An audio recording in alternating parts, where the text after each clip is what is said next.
안녕하세요, 리본카 저재민입니다. 요즘 테슬라 관련 소식이 정말 많죠. 중국에서 테슬라 모델 Y 6인승이 공개되기도 했고, 그리고 이거는 좀 충격적이긴 한데 우리나라보다 일본에서 먼저 FSD가 시작될 예정이라고 합니다. 야, 잠깐만, 이게 맞는 거야? 우리나라보다 일본이 먼저 한다고? 여기에 더해서 요즘 들어서 이제 테슬라 주가가 여기서 한 번 더 전고점을 뚫고 올라가냐 마냐 뭐 이런 얘기들이 정말 많던데, 과연 어떠한 전망들을 가지고 있는지 한번 간단하게 알아보도록 하겠습니다.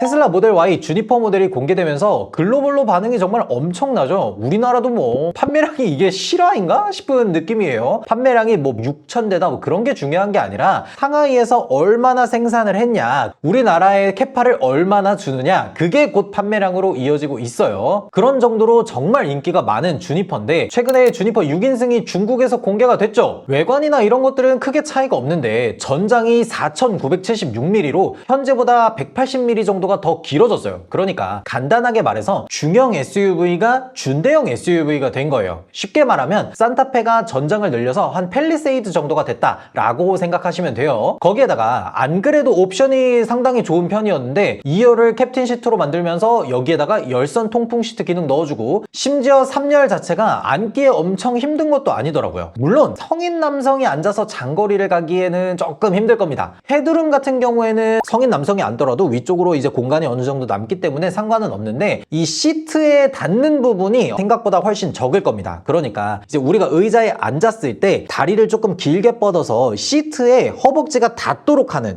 그렇게 앉았을 때 굉장히 편한데, 지금 이 모델 Y 롱바디 3열을 보면은 이 다리를 이렇게 들고 타야 돼요. 그러니까 이렇게 꺾여 있게 되면은 체중이 엉덩이 쪽으로 쏠리게 되면서 장거리를 앉아서 가기에는 조금 불편한 느낌이 들 텐데, 이거는 이제 성인 남성의 기준이고 아마 성인 여성이라든지 아니면 좀 어린아이라든지 이런 사람들에게는 꽤나 적절한 공간이 될 수도 있어 보여요. 거기에다가 스피커 업데이트하고 서스펜션까지 소소하게 업데이트된 점이 정말 많더라고요. 이렇게 하고 가격을 얼마나 올렸냐, 한화 기준으로 한 6,600만 원 정도가 된다고 합니다. 기존의 롱레인지 모델 Y가 중국에서 6,100만 원 정도였는데 여기에서 한 500만 원 정도가 올린 거죠. 만약에 6,600만 원이다 라고 하면 우리나라는 여기에 보조금을 한 300만 원 정도를 받으니까 실제로 구입하게 되면 6,300만 원. 이 정도면은 생각보다 너무 괜찮은데? 아니, 준대형 SUV가 보통 우리나라에서 하이브리드 끼고 뭐하고 하면 한 5천만 원 넘어가요. 근데 6,300만 원에 이런 준대형 전기 SUV를 가질 수가 있다. 그러다 보니까 사람들이 모델 Y 롱바디 모델에 아주 열광을 하고 있어요. 그러면은 여기서 진짜 중요한 건 이 테슬라 모델 Y 롱바디 버전을 과연 우리나라에 출시를 해주긴 할 건가, 이거에 대해서 많은 분들이 좀 의견이 분분하더라고요. 저는 정말 솔직하게 말해서 모델 Y 롱바디가 우리나라에 출시가 되냐라고 하는 거에는 조금 어렵지 않을까라는 생각을 가지고 있습니다. 왜 그런지 이런 상황을 조금 살펴보면요, 일단은 모델 Y 롱바디는 애초에 중국 전용 모델로 개발이 됐습니다. 실제로 테슬라 같은 경우에는 그런 현지 전략형 차량들이 존재했었어요. 모델 3도 롱레인지면서 RWD, 그러니까 싱글 모터인 차량들이 판매가 되기도 했어요. 쉽게 생각하면 이런 겁니다. 현대기아도 우리나라에서만 파는 차량이 있고 해외에서만 파는 차량이 있잖아요. 예를 들어서 기아는 미국에서 텔루라이드를 팔고 있지만 국내에선 없고요. 현대도 얼마 전에 중국 시장에 일렉시오라는 전기 차량을 공개했지만 이 차량도 국내에 들어오지는 않았습니다. 이런 거랑 비슷하다라고 보시면 돼요. 여기에 저는 이 테슬라 모델 Y 롱바디 모델이 국내에서 출시되기 힘들지 않을까라고 생각하는 것들 중에 하나가, 미국의 누군가가 일론한테 이렇게 물어봤더라고요. 미국에서 모델 Y 롱바디 버전 출시 안 하냐? 생산 안 하냐? 이렇게 물어보니까 일론이 미국에서는 최소한 내년 말까지는 생산 안 할 거야. 거기에 추가로 자율주행이 미국에서 본격화되면 아예 미국에서 생산을 안 할 수도 있다 라고 얘기를 했습니다. 야, 그거는 미국이고 우리는 상하이 바로 옆에 있잖아. 배 타고 조금만 건너오면 되는데 그거 테슬라에서 안 해주겠냐? 라고 하실 수도 있는데, 단순하게만 보면 테슬라 모델 Y가 똑같이 있는데 거기에 뒷좌석 2개만 더 내서 6인승으로 만든 거 아니냐? 라고 할 수 있지만 실상은 정말 많이 다릅니다. 일단 우리나라 자동차 법규상 똑같은 모델 Y다 라고 하더라도 전장 재원 자체가 달라지게 되면 자동차 인증도 수리도 다시 받아야 되죠. 전비 테스트도 다시 해야 되죠. 보조금 측정도 다시 해야 되죠. 할 일이 너무 많고 돈도 너무 많이 들어갑니다. 실제로 얘기를 들어보니까 전기차 이거 보조금 승인이나 정부 관련해서 인증받는 일들이 돈도 많이 들어가고 시간도 정말 많이 소요되는 일이라고 하더라고요. 그러다 보니까 국내에 수입될 가능성 높다고 생각하기엔 조금 어려운 부분들이 많습니다. 그리고 애초에 한국하고 중국은 테슬라 판매량 자체가 아예 다릅니다. 중국은 작년 한 해 동안 테슬라를 몇 대 팔았냐면 여기 표를 보면 1등 66만 대. 그러니까 중국은 2024년 동안 테슬라가 66만 대가 팔린 거야. 세계에서 가장 많은 판매량을 가지고 있죠. 그리고 2등이 미국입니다. 미국은 63만 대를 팔았어요. 그러니까 자국 미국보다도 훨씬 더 많은 판매량을 가지고 있는 데가 중국이다 보니까 테슬라는 중국에다가 이모저모로 신경을 써줄 수밖에 없겠죠. 그래서 이 내용들을 좀 정리를 해보자면 모델 Y 롱바디는 중국 전용으로 생산이 되는 차량이고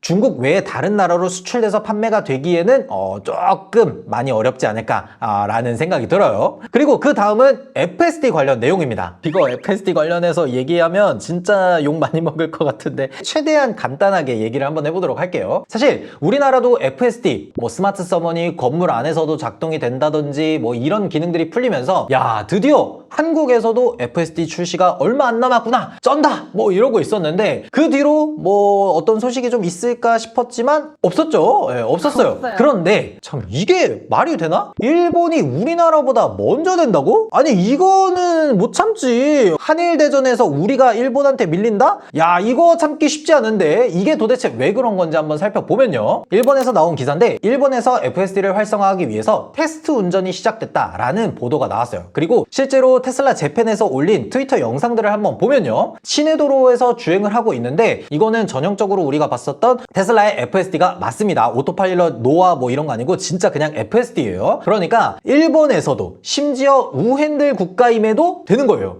좀 짜증나는 건 잘해.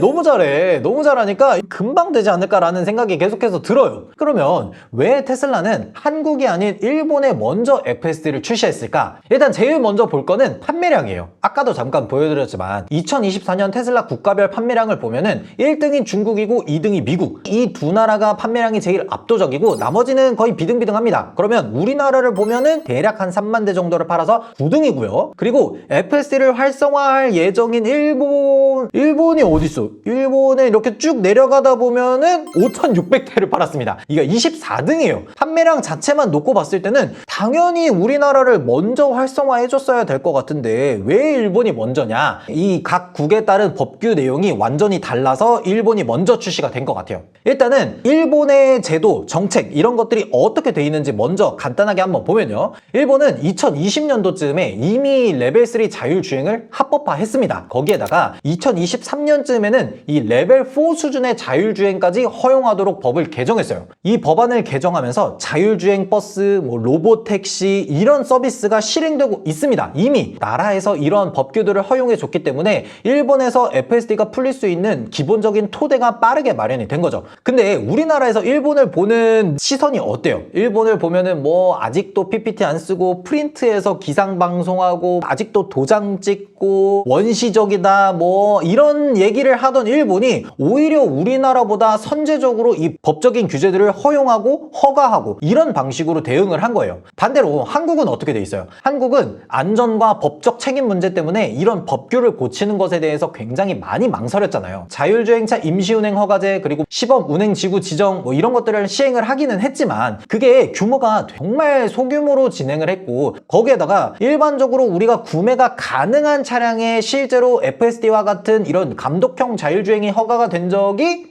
없죠. 솔직하게 말해서 구글맵 같은 것들만 봐도 뻔하죠. 뭐 이런 것들을 보고 어떤 분들은 야 이거 안보 문제 때문에 어쩔 수가 없어. 한국은 이렇게 보호적으로 갈 수밖에 없어 라고 하는 분들이 있는데 여러분 당장에 구글 어스 한번 들어가 보세요. 구글 어스에 들어가서 보면 인공위성 지도로 우리나라에 있는 도로부터 해서 군 부대 위치 뭐 이런 것들까지 전부 다 나옵니다. 이런 것들이 전부 다 나오는 마당에 법규로 제재를 가하는 게 맞나? 이런 생각이 들 수밖에 없어요. 그러면 여기서 또 어떤 분들은 이렇게 얘기하실 거예요. 9월 26일이 되면 우리나라도 이거 머지않아 풀리게 될 거야 라고 말씀하시는 분들도 계시더라고요. 근데 요거는 제가 조금 조금만 더 자세하게 한번 이야기를 해보도록 할게요. 9월 26일이라는 날짜가 왜 나온 건지에 대해서 알려면 UNECE에 대해서 조금 알아야 되는데 요거 되게 복잡할 수 있으니까 정말 간단하게 얘기를 해보면 UNECE라는 거는 유럽경제위원회라는 기구입니다. 그러니까 각종 법적 규제라든지 체계 이런 거를 만드는 기구죠. 우선은 한국은 유럽과 동일하게 이 UNECE의 규제 체계를 따르고 있습니다. 그러니까 여기에 서명을 한 나라라는 거예요. 이 체계 안에서는 차량의 안전 기능이 출시되기 전에 형식 승인, 그러니까 사전 인증을 받고 나서 출시를 할 수가 있습니다. 그러니까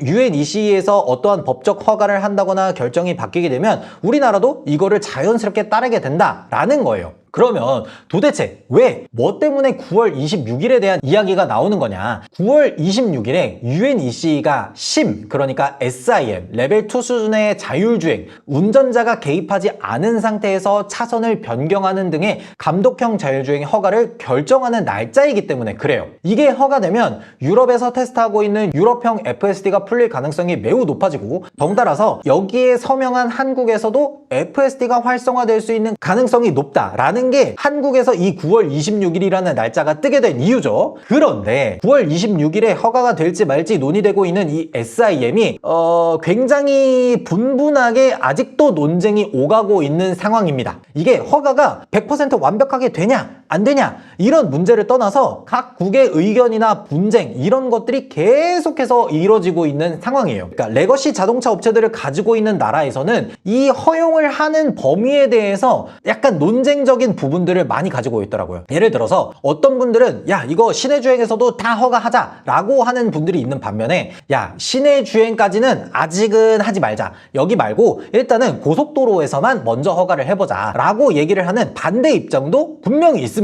솔직히 이런 얘기들을 하는 게 어느 정도 이해는 돼요. 여러분들도 모두 잘 아시다시피 유럽은 자동차를 생산하고 판매하는 산업 비율이 굉장히 높습니다. 우리가 보통 유럽산 자동차다 라고 하면 뭐 폭스바겐, BMW, 벤츠, 아우디 뭐 이 정도를 생각하지만 이 브랜드들을 제외하더라도 유럽산 브랜드가 정말 많아요. 우리가 한 번도 들어보지 못한 그런 브랜드도 진짜 많습니다. 뭐 세아트, 쿠프라, 오펠, 알파로메오, 스코다 이런 것부터 해서 이탈리아 브랜드, 영국 브랜드 진짜 많습니다. 근데 이런 기업들이 자율주행에 대한 대비가 제대로 돼 있냐? 라고 보면 아직은 아니죠. 그나마 BMW 같이 이런 독일산 자동차들이 조금 대응을 하고 있고 그 외에 기타 브랜드들은 아직까지 그렇게 대응을 잘하고 있는 느낌은 아니에요. 그러다 보니까 자국의 자동차 산업을 가지고 있다면 더더욱이 자국의 이익을 위해서 이 SIM에 관련된 규제를 허가하는 범위에 대해서 정말 신중하게 주장을 하고 있다는 거예요. 그래서 9월 26일에 있을 이 SIM 허가와 관련된 안건에서도 무조건적으로 이게 100% 다 허용이 될 거다라고 볼 수가 없는 거죠. 여기에 더해서 만약 9월 26일에 SIM이 허가가 된다고 쳐보자고요. 그럼 우리나라도 UNECE에 속해 있으니까 바로 FSD가 되는 거냐라고 말할 수도 있는데 아닙니다. 왜 그러냐면 이 UNECE의 SIM 허가가 있고 난 다음에 이제부터는 한국에서의 법규를 고쳐나가야 돼요. 그러니까 대한민국의 자동차 법규라고 하는 아주 엄청 큰 산맥을 다시 한번 넘어서야 된다는 거죠. 딱 봐도 굉장히 어렵겠죠? 우리나라도 유럽과 마찬가지로 자동차 산업이 굉장히 큰 비중을 차지하고 있는 나라입니다. 이런 자국 기업들을 보호하는 쪽으로 자동차 법규라든지 규제라든지 이런 것들이 가닥을 잡고 있으니까 아무리 UNECE에 우리가 서명을 했고 UNECE에서 SIM을 허가한다고 하더라도 자국에서 자동차 법규가 이런 것들을 막고 있는 한 FSD가 바로 허용될 가능성이 높다라고 보기엔 어려운 거죠. 추가적으로 FSD 같은 감독형 자율주행을 허가한 후에 사고가 발생했을 때 이 책임 소재를 누구에게 물을 거냐, 여기에 대한 문제도 마찬가지로 남아 있습니다. 제조사가 이 책임을 질 것이냐, 운전자가 책임을 질 것이냐, 이러한 책임 소재와 관련된 문제와 더불어서 또 있는 것이 이 자율주행을 시행을 할 때는 이 자율주행을 위해서 고정밀 지도 관리 이런 것들이 있는데 이 고정밀 지도에 관련해서는 우리나라가 특히나 더 예민하죠. 과연 UNECE가 9월 26일에 SIM을 허가한다고 하더라도 강제적으로 우리나라도 FSD를 허가할 수가 있냐라고 보기에는 조금 조금 어렵지 않을까라는 생각이 들어요. 근데 제가 자꾸 이렇게 비관적으로 얘기하니까 야, 너 FSD 반대론자지 라고 얘기할 수 있는데 아닙니다. 저 아니에요. 저 테슬라 모델 3 가지고 있고 저도 FSD가 활성화되는 것들을 엄청 기다리고 있어요. 저도 FSD가 빨리 활성화됐으면 좋겠습니다. 저는 미국에서도 FSD를 경험해 봤잖아요. 미국의 도로교통 환경 이런 것들과 우리나라의 도로교통 환경 이런 것들을 비교해 보면 우리나라가 훨씬 쉽습니다. 그리고 중국에서도 FSD를 테스트하고 있잖아요. 중국보다 우리나라가 거의 한 1만 배는 더 쉬워요. 현재 FSD를 테스트하고 있는 나라들이 뭐 유럽, 인도, 태국, 일본 이 중에서는 우리나라랑 일본이 제일 쉬워 보이는데 일본은 되고 우리나라가 안 된다라고 하는 거는 법적인 규제 이런 것들 때문에 우리나라가 안 된다라고 봐야 될 것 같아요. 우리나라 법적인 규제가 이러니까 너네가 우리나라의 법규를 맞춰 라고 할 게 아니라 우리나라가 법적으로 너무 오래되고 낡고 개정해야 될 것들은 빨리빨리 개정을 해야 될 거라고 생각을 합니다. 그래야 우리나라에 있는 자국 기업들도 여기에 최대한 빨리 적용하고 테스트하고 데이터 쌓고 수정하고 이런 것들을 하게 되는 거죠. 특정 지역이나 특정 구역에서만 한정적으로 테스트하는 건 말이 안 돼요. 테슬라 봐봐요. 미국, 캐나다 뭐 이런 데서 데이터 계속해서 쌓고 여기에서 문제점이 있는 것들 계속해서 수정하고 AI 대규모로 짓고 뭐 슈퍼컴퓨터 도입하고 이런 것들을 계속해서 수정하고 나가니까 처음에 FSD 베타 버전 들어갔던 거랑 V12, V13, V14 얼마나 버전 차이가 많이 나요. 지금 현재에서는 거의 뭐 그냥 자율주행 수준입니다. 거기에다가 중국도 봐봐요. 중국도 지금 성장 속도가 어마무시합니다. 화웨이 솔루션 뭐 아니면 샤오미 이런 각각의 자동차 브랜드에서 개별적인 자율주행을 정말 많이 만들고 있습니다. 정부가 어느 정도 요 허들을 좀 낮춰주고 이 허들이 낮춰진 가운데에서 이 기업들이 자체적으로 기술 개발을 하는 상황을 만들어줘야 기업도 그 안에서 기술을 계속해서 개발을 할 수가 있어요. 그러니까 외국에서 들어오는 기술들을 선제적으로 적용하지 못하게 법적인 철폐들을 두르고 있는 게 자국 산업을 보호하는 게 아니에요. 자국 산업도 빠르게 발전할 수 있게 법적인 규제라든지 허들을 낮춰줘야 자국 산업도 발전할 수가 있는 겁니다. 법적인 규제를 허물 거는 빨리빨리 허물고 개정할 거는 빨리빨리 개정하고 이런 것들이 빨리 해결돼서 FSD뿐만 아니라 현대에서 발표한 뭐 2028년에 나올 감독형 자율주행 빨리 경험할 수 있는 날이 왔으면 좋겠습니다. 정말 많은 얘기들을 했는데 좀 간추려서 얘기를 해보자면 우리나라에서 FSD를 활성화할 수 있는 가능성이 저는 지금 당장에서야 그렇게 높지는 않고 이 법적인 규제라든지 이런 것들을 어느 정도 허용을 해줘야 우리나라에서도 자율주행, 감독형 자율주행 이런 것들이 허가될 날이 그 이후에 오지 않을까라는 생각이 듭니다. 이거 까딱 잘못하면은 FSD가 현대차가 감독형 자율주행을 하겠다고 한 2028년에 허가가 되는 건 아니겠죠? 아니겠죠? 네, 빨리빨리 좀 허용을 해주면 좋을 것 같습니다. 오늘 이렇게 FSD, 테슬라 관련된 소식들을 한번 좀 전해드렸는데 여러분들의 생각은 어떤지 댓글로 달아주시면 좋을 것 같습니다. 지금까지 저는 리본카 전혜빈이었습니다. 감사합니다.